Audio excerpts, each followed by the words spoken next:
Exhale. Inhale.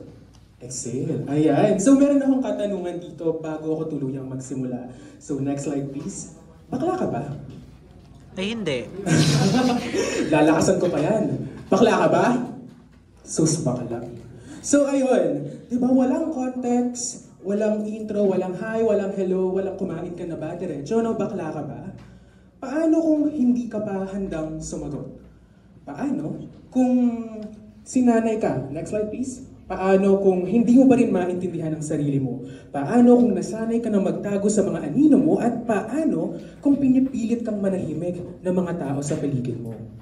Eh, di ba nakakalungkot yun? Kasi, next slide please. Ayan. That's what it feels like to be queer and closeted in a world that assumes you're straight by default. Next slide. Ayan. I did not come out because I did not have to. Isang mapagpalayang hapon sa ating lahat o kaya gabi. Ako si Ace, isang estudyante, isang kaibigan, isang queer at higit sa lahat, isang tao. Kaya uulitin ko yung sinabi ko kanina, I did not come out because I did not have to.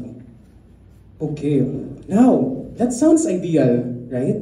Parang ang saya, parang privilege. But let me be clear, it's not because I was hiding. Sa bahay kasi namin, walang ganun. It's because in my home, I was seen before I could even see myself. Hindi ako pinilit magpaliwanag, walang may sasabihin po ako, walang ganun. Walang drama, walang soundtrack, walang slow motion. So, bakit sa iba, ang pagiging bakla ay parang bombang kailangang i-detonate ng maingat? Ito ba yung bombang nasa bag ni Hans na nag-speech siya last time? Hindi naman. Okay, so but let's be honest. Not everyone has that kind of support. Because in this world, being straight is the default, being gay is a plot twist. Queerness is treated like a scandal waiting to happen. Ay balik, mali pala. So, ayun. Example, kamusta si John? Ang pogi niya, no? Ay bakla? Sayang. Sayang? Sayang ang alin? Sayang ang ano? Sayang yung assumption mo? Sa tingin mo ba kung naging straight si John, papatulan ka niya? Sa tingin mo ba kung may chance, may choice si John na maging bakla, pipiliin niyang pahirapan yung sarili niya? I don't think so. Next slide. Ang pagiging queer parang linyahan yan sa mga teleserye. May kailangan akong sabihin. Tapos biglang uulan. Tapos may dramatic music. Tapos kakanta si Clarice de Guzman. Tapos biglang mag-e-end sa anak, alam ko matagal na. Pero unfortunately, hindi naman laging ganon. Bakit? Kasi kapag sa tatay ka umamin, tapos homophobic yung tatay mo, bakla ka na, bugbog sarado ka pa. Fortunately, wala po akong tatay. So, hindi po ako nagka-black eye before ako pumunta dito. Pero, ang nakakalungkot doon, nararanasan yun ng ibang tao. Pero bakit ganon? Why do queer people have to come out while straight people just arrive? Imagine, papasok yung mga straight, may dalang fried chicken, may dalang spaghetti with ginkgo biloba. Tapos ang mga straight, ang mga queer, anong dala? Trauma, anxiety, ADHD. ADHD, LGBT, lahat ng alphabet, kinuha na nila. Hindi mo nakakalungkot yung mga ganong bagay. Pero bakit kaya ganon? It's because of the heteronormativity. Heteronormativity forces us to be afraid of ourselves. Yan yung minumudmud sa atin ng heteronormativity. It trains us to see queerness as abnormal, as unusual. Well, according to Adam's year 20 natural forces, ibig sabihin, we were never the architects.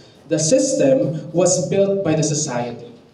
Diba? It tells us, you don't belong unless you conform, magpakalala ka, magpakababae ka, magpakabanal ka dahil yan yung nakalagay sa Biblia, na kung naiiba ka, dapat matakot ka. Pero, ayaw ba dapat yung matakot? Pumatay ka ba ng tao? Hindi ba dapat yung matakot yung mayor sa Davao na standing na lang ngayon? Well, nasa Hague na siya ngayon. Anyways, babalik tayo dun sa question na, what if the closet never existed? What if no one ever had to say, bakla ako? Because it's not a big deal. What if little boys could twirl in dresses and no one would laugh? What if little girls could fall in love with girls and no one would say, face lang yan? Face lang yan? Ano to, mitosis? Imagine a world like that. Where people don't just tolerate you, they celebrate you. Ipinagdiriwang ka, where being gay is not a punchline. It's being part of the guest list. Next slide, please. Next slide, please. Ayan.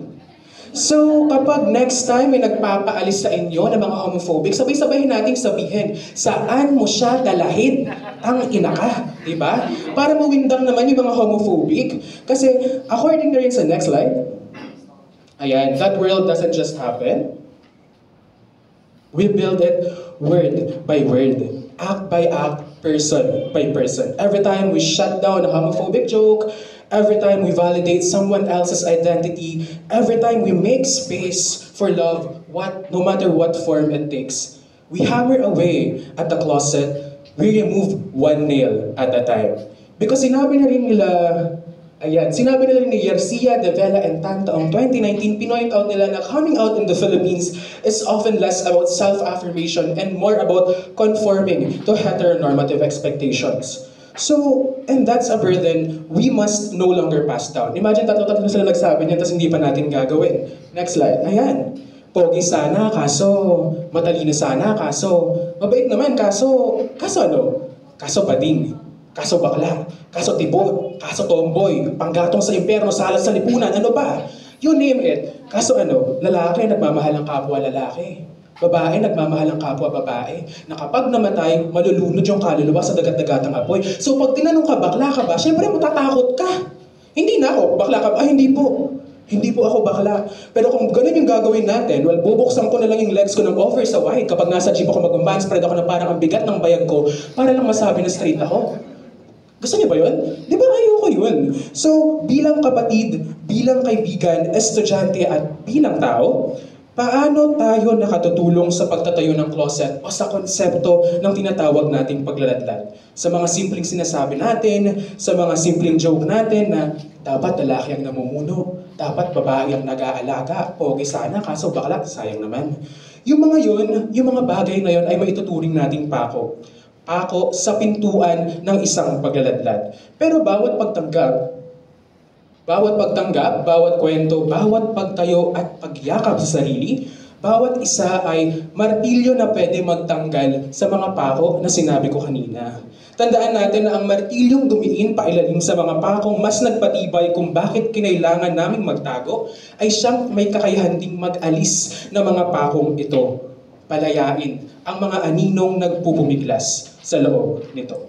And for those still inside, please know that you are not a secret. Hindi ka sikreto. You are not a sin. Hindi ka kasalanan. You are not less. Hindi ka at kailanman nagkulang. You are simply waiting for the right time or maybe just for the right world. And we as a community, we are trying to build that world for you. We are trying to build that world with you. So, next time someone asks you, bakla ka ba? Take a breath, a deep one, smile, and say, ayan, well, you tell me, masyado ba akong maganda? Okay, muli ako si Ace, isang estudyante, isang kaibigan, isang queer, at pinakamahalaga sa lahat, isang tao. Maraming salamat sa pakikinig. Mabuhay ang mga bakla.